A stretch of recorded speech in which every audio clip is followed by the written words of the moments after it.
Hey y'all, it's LaShonda, and you are tuned into the Labors of Love podcast. This is part 2 of our finale to the Labors of Love podcast, Homecoming. It was such amazing conversation.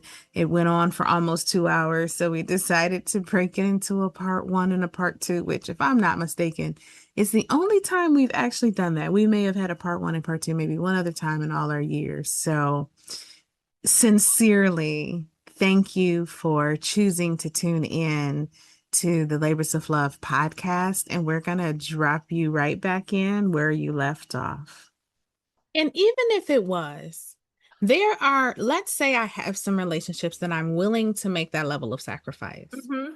I'm realizing that most people don't even know what they want. So how you get to tell me what you want from me? Right. You won't even live the aligned life for yourself. But the first thing you want to do is come at me about how I need to change. Right. No. But if I'm with people, the people that I'm actually journeying with, like my people, we can have the uncomfortable conversations, and they're not as uncomfortable because what we've committed to is being with what is. Like if it was a thing, hey, what was that? I was confused. The number of times that I realized I could have jumped to a narrative and stuck with it, where I just paused and said, the combination of your facial expression, the tone of your voice, and those words are making, like, tell me what you like.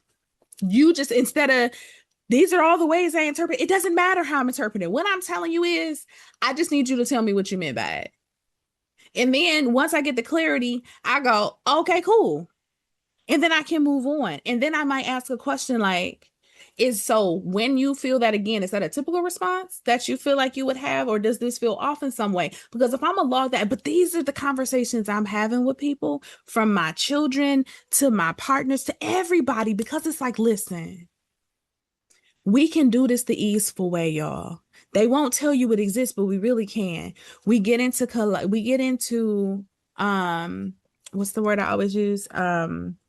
Compatible relationship. Get into the relationship with the people you are the most compatible with, and that does not mean same. Right? When you are organizing communities, we don't all need to be the same, and we begin to see where we fit. Where we lack that compatibility, put some strong agreements in place, including the fact that we'll always come back to agreements.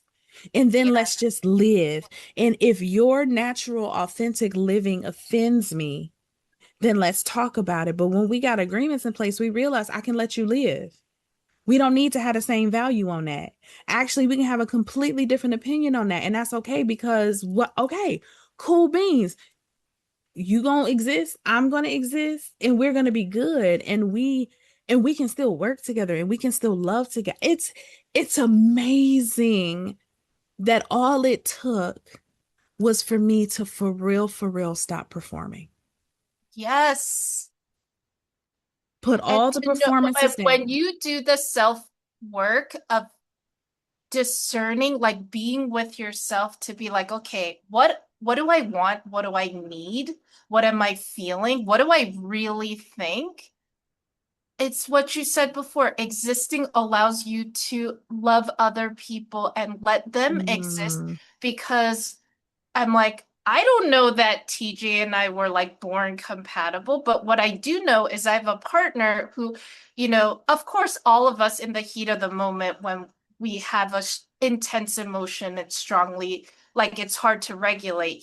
We could have an off moment, but it always comes back to self-awareness and knowledge of, like, if I'm doing something to piss TJ off, it's not about, hey, you're pissing me off, you're doing this wrong, how could you do this? It's like, hey, when that happened, I just realized, and it might be a day later, a week later, I realized, this was how I was entering that. These are my needs. And then I sometimes hear a story from his early life that I didn't know before, of like, oh, my aunts and grandmothers who watched me, they were always super critical when I was a toddler. So when you give me feedback, I know in my rational mind, you're actually giving me information to, like, help me do the thing we're up to better. but there's a part that's immediately like, why are you telling me what to do? I know what I'm doing. And that was the part that like snapped back at you. And so this is me fully owning, and I'm requesting, like, instead of saying, do you understand me? Can you say, like, can you ask me what I'm up to? Or be like, he's like, I know it's so silly. Can you say, like, know what I mean instead of do you understand? Because that phrasing, do you understand, was used by so many adult authority Mhm. figures, and it makes me feel like shit. And I'm not making you wrong for saying that, but I'm Mhm. just letting you know this is how I work. I get really resentful and angry if anyone ever utters the phrase, do you understand me? And it may be irrational, but this is how I work. So can we have an agreement that this is how you give me feedback? Because I want all your intelligence and wisdom, Hetty, but like I can't absorb it when this is how you're giving it. And so that's very different than being like, wow, Hetty, you're such a bitch for, like, I'm trying so damn hard. And why are you criticizing a man Yeah. who's trying to do whatever? Those are, so I'm like, I don't know that we're born compatible. I'm like, we just are both we put in the work. Yes. And That's all it is. sometimes that compatibility is just two people willing to put in the work. Yeah, You know really. what I'm saying? Yeah. One person willing to and one person not. But what you helped me do is, so I started this, I'm gonna tell the listeners this because I think it was before we hit record, but I'm saying, like, y'all, let's discern, does this feel like this the same thing? And then I was like, nah, actually I can't even say that. Like, this is the last episode, but I don't know what's next. But now I do. Actually, you helped me like put it together. Hmm. So much of labors of love, the work, the business, the LLC, the podcast, have been these amazing, amazing, amazing one-on-one, two-on-one conversations with individuals about their labors of love. I've always known that I wanted people to see variety. I've wanted people to see choice. Let's talk to as many people, over 100 people, as many people as we can, to just see what's out there. But I know what's next is, I am so grateful because you said, how we, the things we go through about whether or not we're going to call ourselves a healer and how that feels. And I said, oh, but I'm no longer a healer. I'm healed. Mm-hmm. And so from a healed space, I'm able to now go from I to we. I'm I'm I'm I'm in in beloved community with people who are so committed to the Kwanzaa principles that it's not just a week at the end of December, but we go through one principle for 7 weeks and embody it. So now I'm coming out of the individualism that I was fed, the singularism that I lived my life. Even when I was partnered or in community, I always carried a lot of weight. I contributed to that, all the things. But see, I've done all the trauma work, healed, done. Now it's living healed. And living healed is living in community. And so I think Mm-hmm. whatever we're going to call it or whatever, when people hear back from us, we are going to be going from the I to we. If you haven't finished the I part, there's no shame in that. But we got 300 episodes of this podcast. Go back. They don't expire. They keep well. You know what I'm saying? Like, go back, and I hope that this resource outlives me. I hope that someone in my either spiritual or biological family cares enough about the work I've been doing to make sure that it continues to live. So I have no intention of pulling these things. Use it as a resource. But where we going now, we going together. And it feels like the conversations we're going to be having is, how do we exist together? Right? I've labored enough. Maybe, and it's okay if some of y'all are still in y'all laboring periods, but I did a lot of labor in a concentrated time. And if I'm going to organize my life around the principle that you reap what you sow, Mm-hmm. that I can say it with my mouth and energetic, but I can show you better than I can tell you. I've been saying that since I was a kid. So I'm taking myself at my own word. I committed to a principle. And so I'm sitting back saying, yeah, I'm going to live off of my harvest. And so there have been people who pop up in my email or a text message. Oh my God, have you did this training for me back then. Now I want you to do this conference. Because see, I can still show up and be me, but Mm. I'm done with the transactional nature of it. I had someone reach out to me, apparently I helped them through a really tough period of time through a training I did, podcast. Well, I don't know, some way, cool. But I didn't have a one-on-one relationship with this person.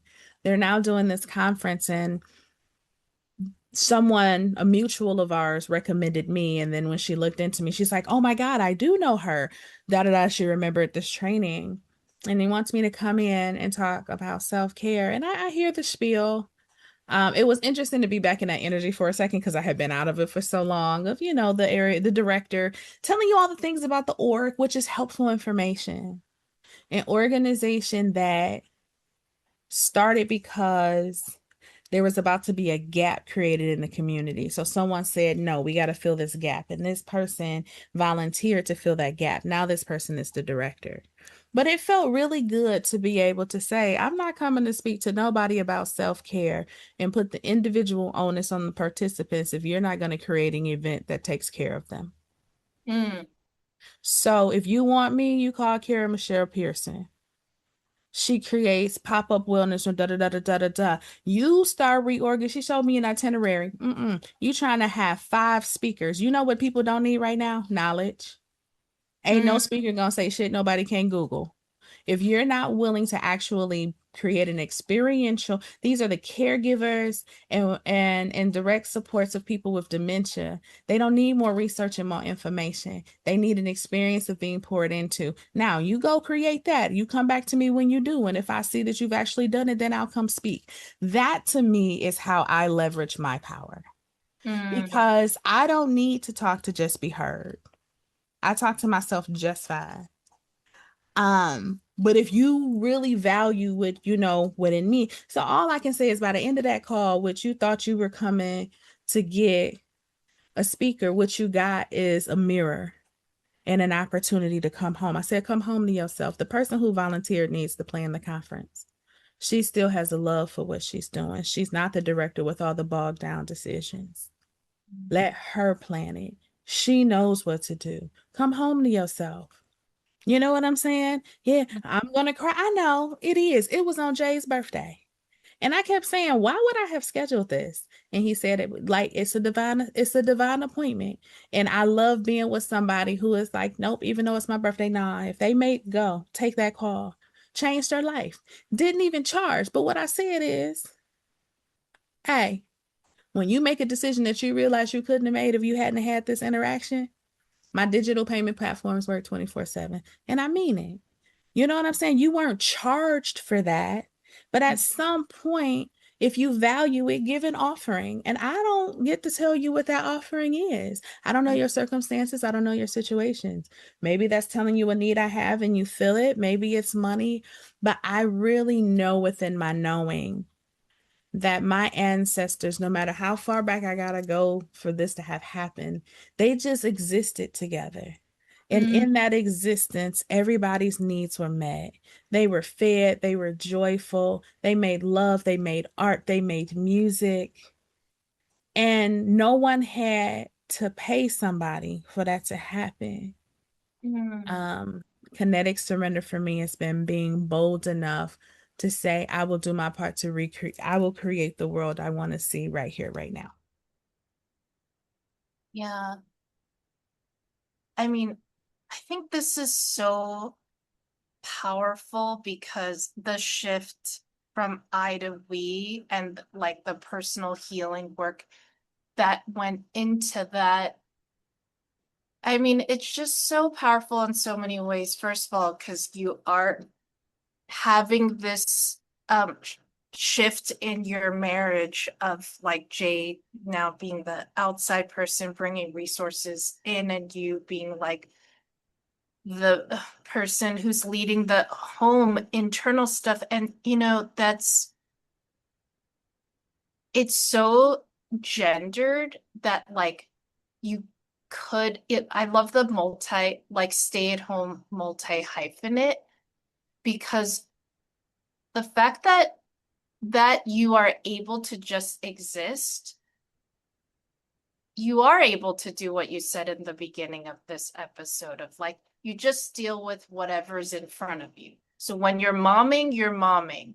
When you're with someone, when you're speaking, you're speaking. It doesn't have to be all these compartmentalized parts that you're juggling. And especially women of color, Black women, there's so much on your shoulders, on our shoulders, and so much of like being like there's this idea, some idea that us living a full life is like depletion and performance. In order to have the romantic relationship we want, the children that we want, the house that we want, the career we want, it's like you have to run around and check all these boxes. And for you to be like, no, and I'm like, you are not a narcissistic, self-contained, selfish person. But like, it's a completely different paradigm to be like, okay, and now I got to make all these people happy to like, I'm just existing, I'm loving on me. And that gives me energy and power to do all these things. And then I it's not like demanding some kind of exchange, but saying like, I'm open to the exchange because I'm human. I have needs. I have financial needs, but also like I have the need to be acknowledged and appreciated, which all of us need. Yeah. And so just this shift, like I just feel so much power between us because we are women who uphold families, communities, relationships, institutions, but we're not doing it in this way that the model we've been given, which is like depletion and generosity to the point of, is it really generosity? Because you're not even counting yourself in the Yeah. equation.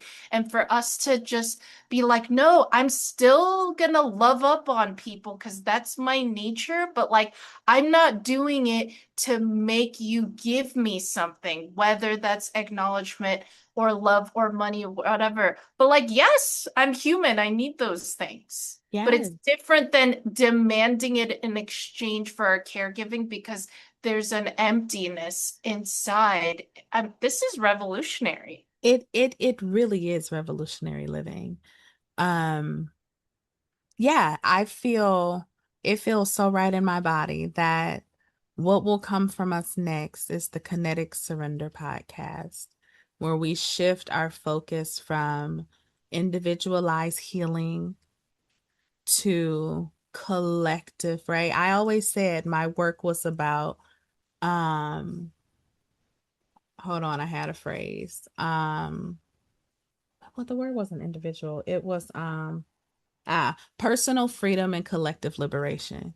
It has always been my intent to move from I to we, but I had to get solid with I first. I Mm-hmm. recognize that for some people, they can do it simultaneously. And I'm not saying it can't be done that way. This was just the way it happened for me. But I got so clear on the I. Like, I know exactly who I am. I'm not, there's no doubt, there's no confusion. I've learned, like you were talking about, how to not try to fit into a narrative, like literally being with what is. And that let me know that I had a multitude of things. So now that I've identified my inner ecosystem that I'm currently integrated with, I call them by name. And so I'm like, okay, what's your perspective? Okay, what's yours? I've talked about it as like my internal town hall meeting. I've had all these variations of it. The work continues just deeper. And it's so deep now that like my ecosystem know how to take care of itself. We move good. There's no trauma responses here. We ain't got nothing to prove. So when a part of me steps up and I have a response to something, it used to be pause, wait, was that proportionate to the nah? You get what you get, because I'm vibrating at a level now that it's never been what you said. I didn't trust people's words. I had to watch their actions, but now your energy is the loudest thing I see, feel, smell. You know what I'm saying? Coming home too, which is wild, right? is it's really going to, it has been giving me and will continue to give me the opportunities to refine my spiritual gifts. And that's some scary shit right there. Mm-hmm. Because I've been doing all of this in the system, relying on those things. There's just an empowerment that I feel like, one way I've said it too is coming home means I'm plugged right into the source. I'm no longer battery operated and I gotta constantly come back and get recharged. I feel like I'm tapped in a way that feels really good. And I think and I feel optimistic that what the Kinetic Surrender podcast is going to do is really be honest about how we doing it. Mm-hmm. And that's really, how are we existing together? Yeah. um Not in a take notes and write it down. No, no, no, no, no, no. Right now we are just sharing our lived experiences. I feel like the podcast we did with Daniel might even be our first drop Mm-hmm. for that. How does that feel for you? Because like real time, this is coming. How's that feel? It feels so aligned because that's, I mean, you're naming, you're putting words to an experience that I've had that I didn't realize. Because I really did have to get solid with me because it was hard because I was so steeped in conditioning and I didn't know how to get out of it. It was really hard to like separate like the parts of me of like, do I really want to act like this in this situation? Or is it what feels safe? Like that needed its own sacred space Yeah. to like suss all of those things out. But then, like you said, like, the practice is where the growth happens. And then once you have it, like nobody can take it away from you. Like I can't not be who I am, the spiritual like being that is constantly somatically regulating. You can't tell me not to believe what I feel anymore because it's not a conscious thing anymore. But before I had to pause and be like, wait, am I gaslighting myself? Why can't I believe? But once I practiced it over and over again, it's like nobody can ever tell me I'm too much anymore. Like that feedback used to hurt me so bad. And I'm like, you know what? I get it. Maybe the way that I'm showing up is too much for you. I know I'm not too much. Mm-hmm. That's on your end. And so I totally like feel where you're coming from of I had to get with I first, but then it's like, what's after that? It's the we. And we Yeah. were constantly in the we, but like the I being powerful, it more powerfully transforms the we because anytime we change, we can't change other people, but we shift a relational dynamic. And then that causes ripples where they have to decide whether to change along with us and how. And so there's no way to actually just heal in isolation. But now we're at a point in both of our journeys where we can really focus on that because bringing that into focus before it would have been overwhelming for our souls and our nervous Yes. system.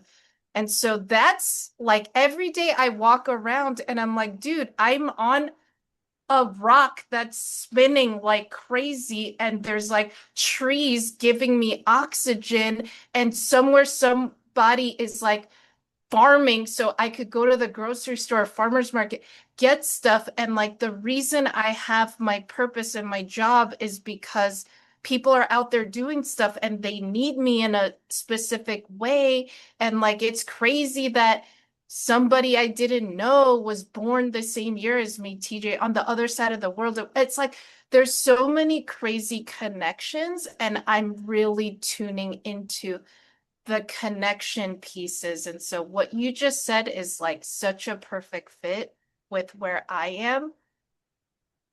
So, oh my God, Hetty, I'm so excited. I'm feeling these tingles in my back. And I remember when I had an Akashic Records reading one of the things about, finding my royal guard, it was like, how will I know? Do I know some of how will I know? And I was told I would feel it in my back. And I get this Mm. tingle because I just saw these visions of people that I am making love with. You and I are making love with this podcast. So many people, like, it is time. I am ready to for real be real with people about how we're doing it. But I'm also wanting to be real and saying it's probably not going to be on a platform like the listener is listening right now. You know what I'm saying? Because it will probably come in some nature of an opt-in Mm-hmm. community Right. because, you know, when I started working with relationships and then especially when the relationships would sever and I would continue to work with both people, I got to learn how people weaponize me. And I Mm. had never known that I was being weaponized, right? How people would literally use me, like twist the words that I said in a session, or be like, well, Shanda wouldn't like if you do that. And I'd be like, nah, you don't get to weaponize me, right? But this ain't everybody. I'm not deciding who's ready for it, but I know everybody ain't ready. So I Mm-hmm. guess I want to publicly put it on record that we're doing this. Like I feel it the way I feel things I know I'm about to do. It will exist, but I will really have to explore how we how people get access and connect to it. We did a podcast. I couldn't even tell you. We a couple years ago with one of my loves, Daniel Lamar, Heddy and I, Jay as witness. It was so sacred and powerful that we never released it because we like, nah, this too Mm-hmm. sacred to just be out here in all of these airwaves. We've come back and listened to it. It continues to change his life. But what we did was we midwifed something with him that day, Mm-hmm. and now he's walking out so much of what he said he was going to do because we held him in freedom. We held him with the opportunity to take his freedom that day, and he did. And Mm-hmm. so, yeah, what I feel very confident about is what is coming is already here. It is our continued yes to say we will tell the truth. We will be truth tellers and we will be honest and we will share our journey transparently and honestly so that people can at least have access to know there is another way, regardless if they choose it or not. I Mm-hmm. feel I feel deeply that I am ready to continue and deepen that commitment.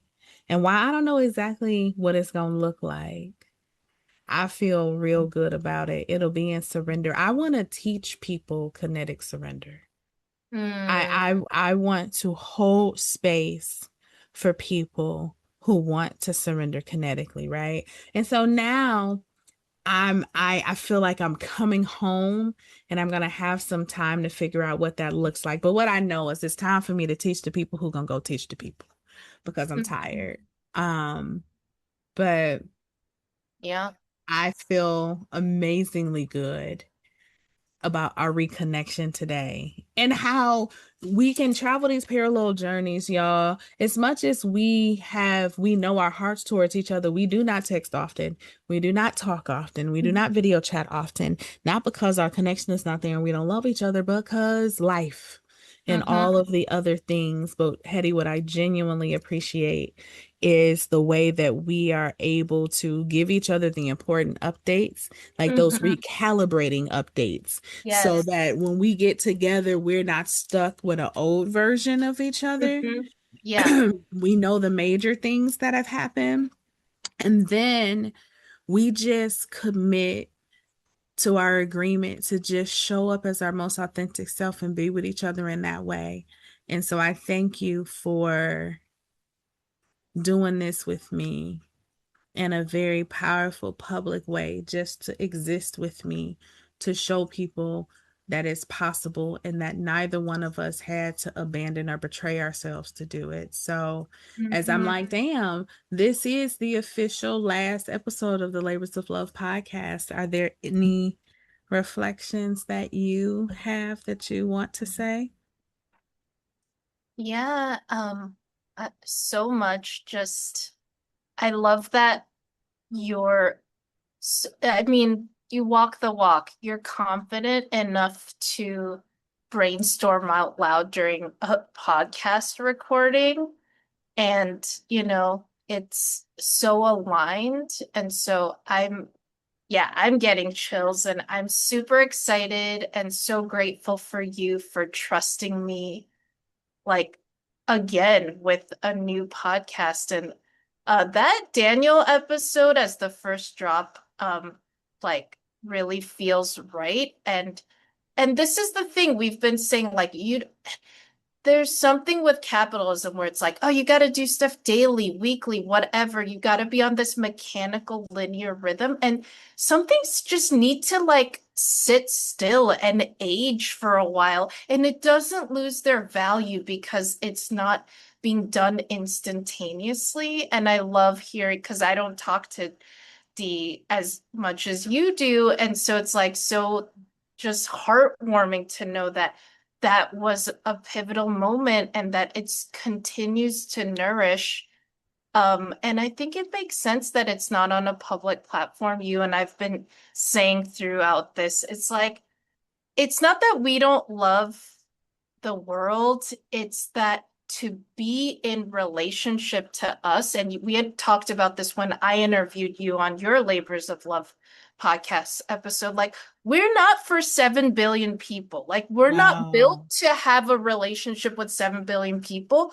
We're meant to be in community with certain people, and it is not exclusive in like a inequitable, unjust way to have standards. And also, I feel like it's respectful to those people to be like, if what I'm offering is not for you, I'm not going to shove it down your throat. I'm not going to try to convince you why this is right or better. Like, you continue to go on your way, and you'll either circle back when the time is right. You'll find another healer with a similar message, like God and spirit work in mysterious ways. And like, whoever's for us is for us. And yeah, part of my commitment to not performing is like I've let go of some coach partners. And Mm. and it wasn't about punishing them because they did something wrong, but it's like this is not a fit. Like if I'm not feeling it, I don't know how this is helpful to you, because I don't want to be a coach that is over here trying to strategize about helping you, because there's plenty of people I work with where I just offer what is channeling through me and it is life changing. And so if I have to like sweat and toil to come up with something helpful, like, listen, don't use your time and money on me. Go find someone else. So I'm Yeah. I'm with that. I'm with all of this. Listen, so I remember I don't remember when it was because I for real be living outside of time. But I remember we came onto a podcast a while back, and I acknowledged that this episode is going to be however long it is. But that's another thing that has shifted so much. I say all the time, it takes how long it takes. I also we're not going to be on a public platform because what I learned is most people don't know how to swim. They just know how to they have successfully not drowned, but Hmm. people are stupid enough to drown. And I don't mean that disrespectfully. Like I'm not talking live water. Like people will Hmm. go outside of their depth knowing they're outside of their depth. And I'm not risking that liability. But yeah, there's been some good stuff done here in the Labors of Hmm. Love podcast. And Hmm. so, for me living outside of time, I'm like, I don't even know what time we started, but it's also this beautiful thing about how people can titrate for themselves. And so I love that. I pulled this up because, I want to take a breath and come present to this moment because, it's like I don't want to finish this conversation and hit stop and realize I didn't just take a moment to go like I did a whole thing here. We did a whole thing here. To my love, Jay, he's still my boo. He's still my love. He's still everything. Thank you for holding belief in me until I am able to hold it for myself and going on every wild and crazy adventure that I've ever gone on. And this was such a labor of love. I loved it. So if you listen notes, if you've never heard of it, listennotes.com is just a place where you can go and look up information about different podcasts. Right now, there is the capacity. I'm waiting for it to come back. But y'all, there are, see, I gotta count the commas. 191 million not no. Oh my God, is that them hundreds, thousands? Okay, 191,900,201 podcast episodes. Like you can search this. Now, they only give you data for podcasts that fall within the top 10% or top 15%, I think, of podcasts based on a matrix that they have called a listen score. I don't know exactly what all of that means, but we are the top 3% of all podcasts. And I think that's a really big deal. We officially started the first time we put something on there that we were going to have a podcast was January 15th, 2000. And what I think is so really, really cool is my confirmation number. So this says that the update frequency is every 11 days. 11 is one of my confirmation numbers. Now, that clearly does not mean that we put something out every 11 days, but I just want y'all to realize that we ain't recorded in a year. And before that, we hadn't recorded for 6 months, and it's still registering every 11 days because we worked our ass off and we put out content week after week after week. The average audio length is 41 minutes. 41 is also another one of my confirmation numbers. And so if you include clearly, this is episode number 200. We are ending on 200. But if you include every throwback Thursday, therapy Thursday, and podcast we put out, this will be episode 349. Wow. The average podcast lasts 6 episodes. Wow. And I feel like one more stat that I'll have here to just be able to name that is when I go and look at this time. Ooh, where'd that number go?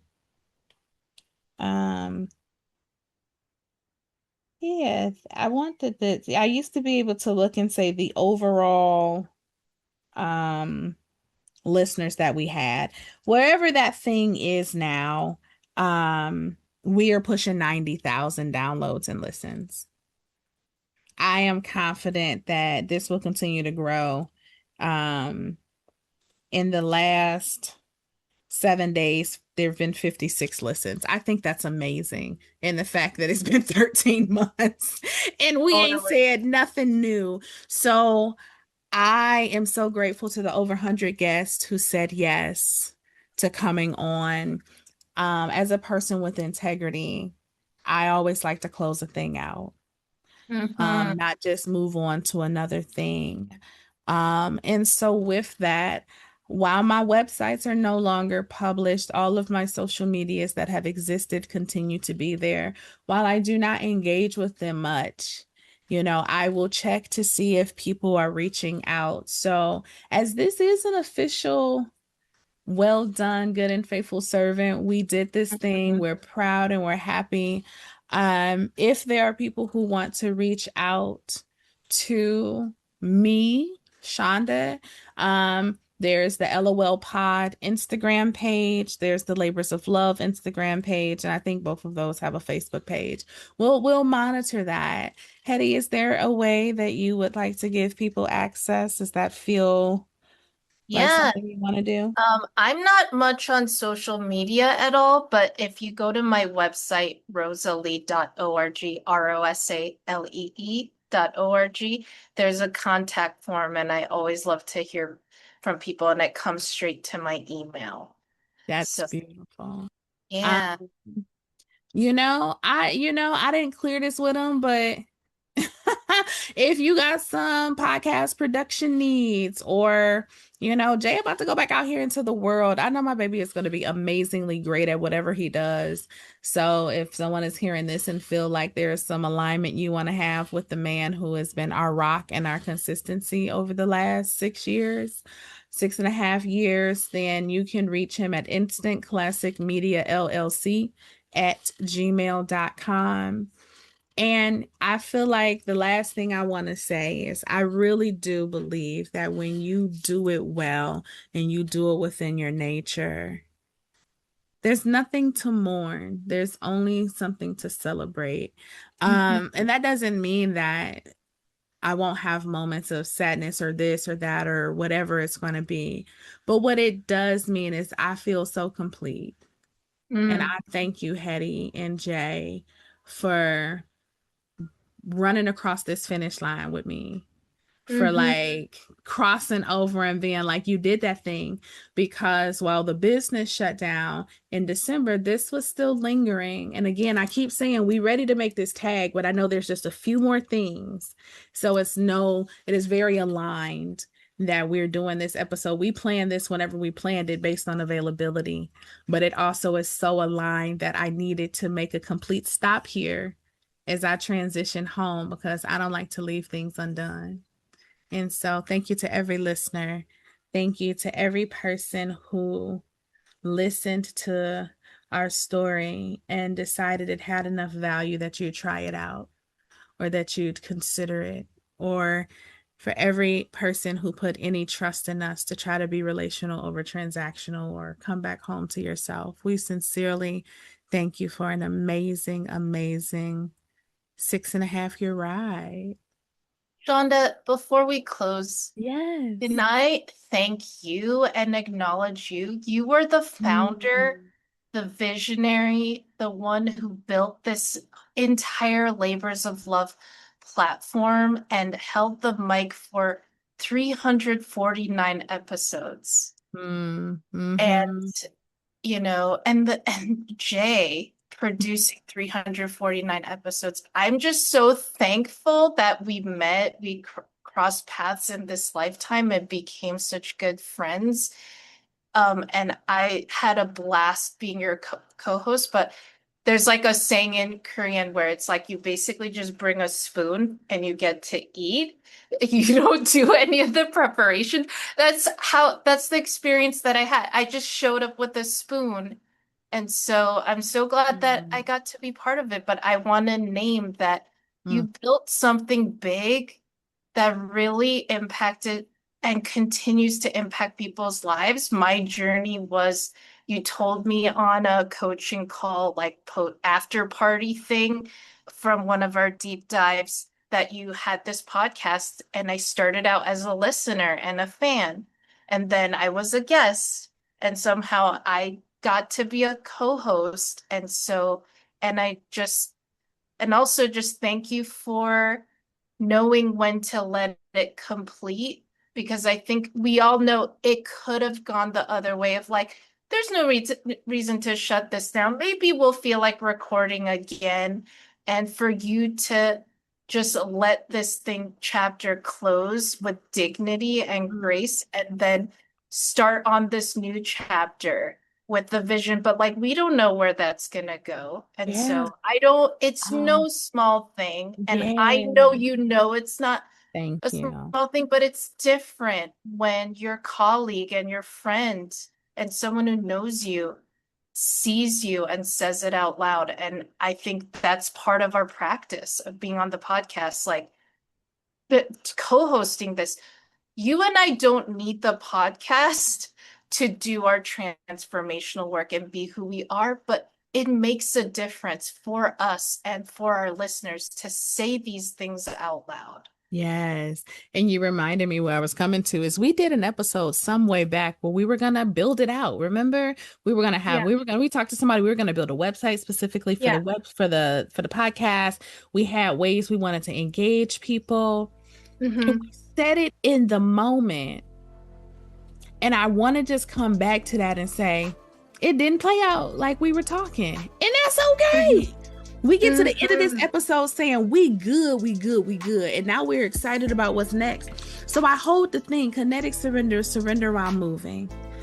What I promise is that if I do another podcast, and I feel very strongly that I will, you will continue to get the most current, up-to-date, authentic version of me that exists. And I hope that my lived freedom invites you into your own. It's been lovely, y'all. Ashe, amen, and so it is.